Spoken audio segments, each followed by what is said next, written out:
Good afternoon, everyone. Hope you're having a great week. We've wrapped up another week of football last night with a couple Monday night football games. I don't mind a couple games on Monday night. I don't know. Every once in a while, I do wish they'd stagger them a little bit so one's not kicking off at 10 o'clock. Um, but nonetheless, the week's in the books. Week 2 for the NFL is in the books. The Colts are one of 4 teams that are 2-0 in the AFC. That's kind of crazy to think about. We're not used to hearing that here in Indianapolis, but that is what it is. Despite the fact that they were rescued by a leverage penalty on a kick that was not going to make it from 60 yards. Penalty is a penalty. You never see it called. If I'm a Broncos fan today, or yesterday or whatever, I'm pretty upset with that. That's a tough way to lose a game. Leading up to that, all the talk here in Indianapolis was the play calling that led to the Colts having to attempt a 60-yard field goal. They got to within 58-yard field goal and then ran just to bleed the clock. The problem is there's a little give or take there. I get wanting to bleed the clock, but my gosh, you cannot put your kicker in a position to have to kick a 60-yarder when you have time to make a throw or two to get into better range. And that's how I felt in real time. It didn't take me, you know, 5 minutes after the game or a day or whatever. It was in real time. What are these guys doing? What is Shane Steichen doing with the play calling? So that was frustrating. That dominated all the talk on local radio and what have you about that could have cost the Colts a win, but it didn't. 1-1 is a big difference in 2-0. And I just think around the league in recent years, some of these coaching decisions really cost teams games from time to time. We focus on quarterback play. We focus on big plays. We focus on officiating, and we should. The league continues to be a joke, in my opinion, when it comes to officiating. The Colts game was dominated by horrific officiating. And for a multi-billion-dollar league that is the NFL, it is just beyond me how we have to continue to watch this. It's hard to watch sometimes. It really is. It's frustrating. It's frustrating to see drives affected by horrific pass interference calls or holds. And you know, their drives that are affected, which means scoring is affected, which means winning and losing is affected. Standings are affected, people's jobs are affected, but these aren't one-off things. This happens across the board, around the league, every week. It's frustrating. One category that I'm sick and tired of are these coaches thinking they have to go for it on fourth down all the time. Someone made the comment that the Colts are in position. Their offense has put them in position. Their offense has been good. Their offense has put them in position to where they do not have to punt, or they haven't had to punt yet. Yes, they have had to punt. They just chose not to. 4th and 2 on your own 48-yard line in the second quarter, and they go for it. And that's just glossed over. People here and there might mention it, but they gloss over it. It's a turnover, guys. It's a turnover on downs. You basically didn't value your field position. You didn't value time and score, which meant, by that I mean, there's plenty of time in the game to score, and it was going to be a game that was going to be back and forth, as many games are. Remember, this is a team that played in 11 three-point games last year. And in the past years, have only missed playoffs by a play here and a play there. We focus on the players again, but we do not focus enough on these kinds of decisions. I do. I want a category for turnovers on downs. That is not a stat you see. You see what? Total yards, passing, rushing, sacks, turnovers. You don't see turnovers on downs. The Colts had 2. They went for it at midfield twice. Bit them the first time around, gave up points. I want a whole stat on this. The yards that you gave up field position wise Could have punted it down to the 10, made Denver go all the way down the field to score. Instead, you give them the ball at the 48. And then the second time, and I can't remember, there was still plenty of time in the game. I don't know if it was like 12 and a half minutes to go. Maybe it was deeper into the third quarter instead of early in the fourth. I don't remember. I should look it up, but I didn't. It doesn't matter. There was plenty of time in the game. Colts went for it, didn't get it again. They dodged another bullet. I think that's the drive, the ensuing Denver drive, where, well, first of all, they're already, where they're one first down away from being in field goal range. Bo Nix kind of alligator armed a throw, came out all wobbly and off course and got picked off.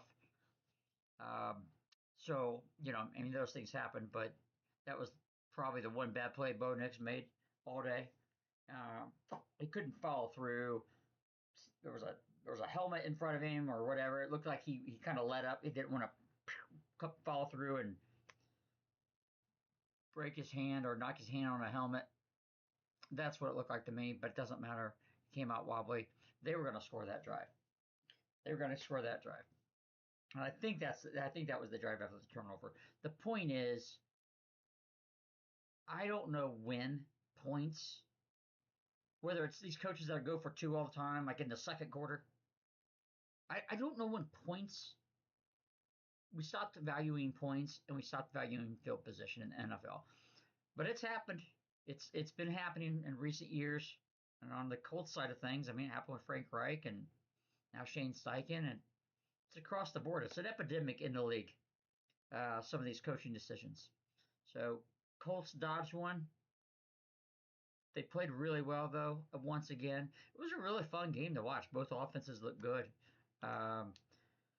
Two things that I think are vital to the Colts this year so far. Well, there's three things. Obviously, Daniel Jones he's resurrecting his career right in front of our eyes, playing really well, making good decisions, taking care of the football. But I think what's really helping that as well, and I said this when the quarterback who was going to be quarterback was still up in the air, Anthony Richardson, Daniel Jones. The Colts in recent years, particularly last year, really, how they went into the season with that tight end core, I have no idea, especially with a young quarterback. Basically, they went into the season with a bunch of backup tight ends and an average core of receivers. Good guys, good players.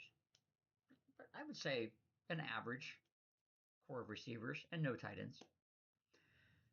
Adding Tyler Warren was going to make a big difference this year, period. He runs routes. He catches the football. You will not see a ball go through Tyler Warren's hands and hit him in the helmet. You may, but I don't think you will. He opens up the field for others. So and people smarter than me have said this. It's night and day what it's done to the offense. Tyler Warren makes that big of a difference. The other difference that I'm seeing, and this was not talked about enough last year either, is the pass protection last year was lax at best at times. The pressure, the amount of time between snap of the football to pressure on the quarterback was very small.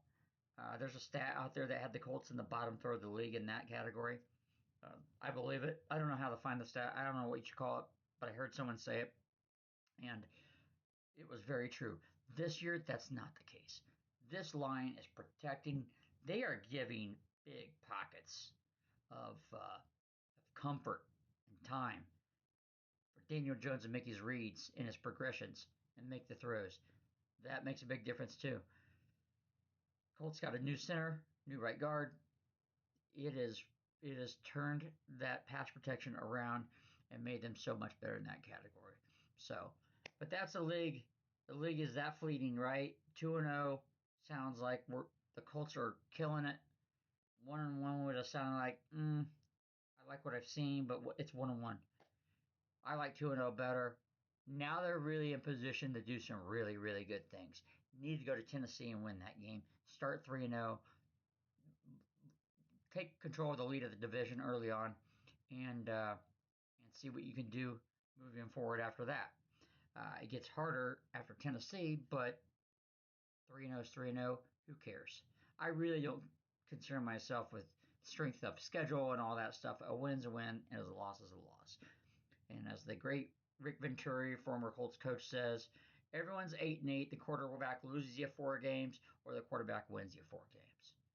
And for in the Colts case in recent years, they really haven't lost them or won them 4 games. It's just because I've been 9-8, 9-8, and that's where they are. 2-0 is a good start. And being one of only 4 teams in the AFC to start 2-0 is fantastic.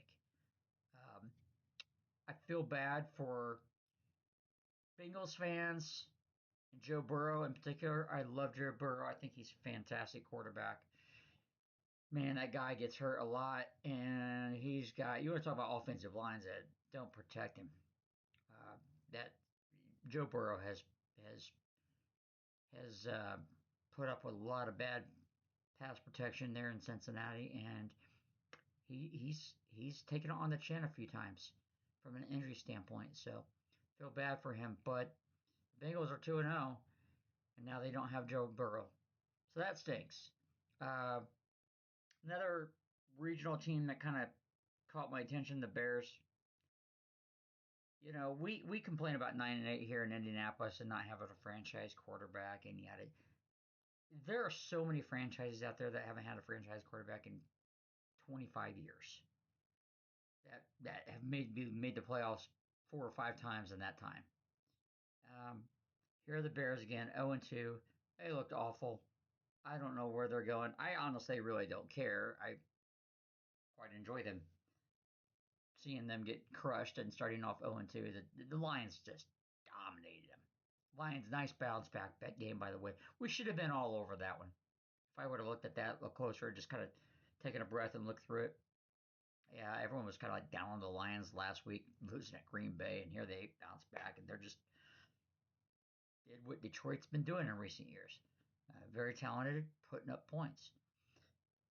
College football, had a good day on picks.